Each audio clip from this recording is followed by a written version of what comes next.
News at 6। Share बाजार में आज उतार चढ़ाव के बाद गिरावट के साथ कारोबार समाप्त हुआ। सेंसेक्स 322 अंक नीचे 85,440 पर और निफ्टी 78 अंक गिरकर 26,250 पर बंद हुआ। हालांकि दिन के दौरान निफ्टी ने नया सर्वकालिक उच्च स्तर छुआ था। प्रमुख गिरावट आईटी, तेल गैस और बैंकिंग क्षेत्रों से आई, जहां HDFC, HCL technologies, Infosys, Wipro और ओएनजीसी प्रमुख लूजर्स रहे। Nestle India, Bharat electronics, Eicher Motors, Asian paints और टाटा स्टील टॉप गेनर्स के रूप में उभरे।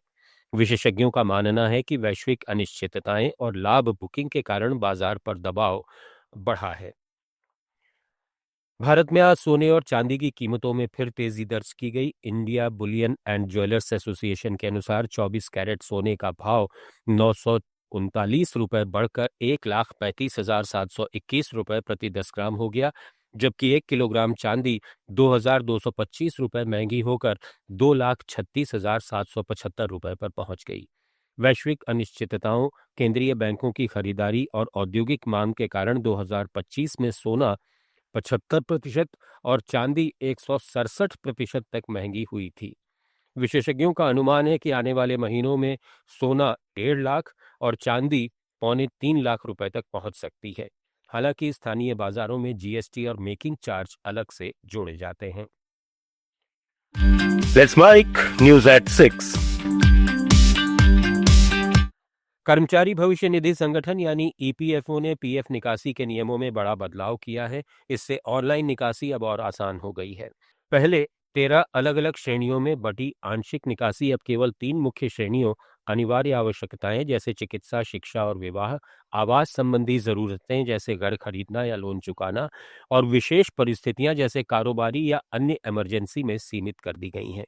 सदस्य अब योग्य राशि का 100% तक निकाल सकते हैं, जिसमें नियोक्ता का अंश भी शामिल है, लेकिन कम से कम 25% राशि रिटायरमेंट के लिए बरकरार रखनी होगी।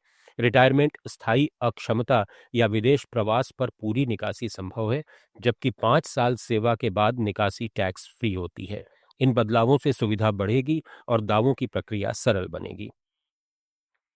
भारतीय बीमा नियामक और विकास प्राधिकरण इरडाई की वार्षिक रिपोर्ट के अनुसार वित्त वर्ष 2024-25 में जीवन बीमा कंपनियों के खिलाफ कुल शिकायतें लगभग 1,20,20,000 दर्ज की गई, जो पिछले साल की 1,21,000 से मामूली कम है। हालांकि अनुचित व्यापार प्रथाओं यानी मुख्य रूप से गलत बिक्री से जुड़ी शिकायतें बढ़कर 26,500 से ज्यादा हो गईं, जो 2023-24 के करीब 23,500 से 14% अधिक हैं। कुल शिकायतों में इनका हिस्सा 19 से बढ़कर 22% से ऊपर पहुंच गया।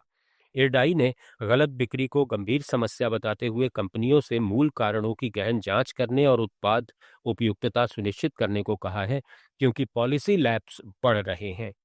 इस बीच जीवन बीमा की पैठ 2.8 से घटकर 2.7% हो गई, जबकि कुल बीमा घनत्व 95 से बढ़कर $97 हुआ, जो वैश्विक औसत से काफी कम है। टाटा ग्रुप की ओनरशिप वाली एयरलाइन एयर इंडिया में बड़े बदलाव की तैयारी चल रही है।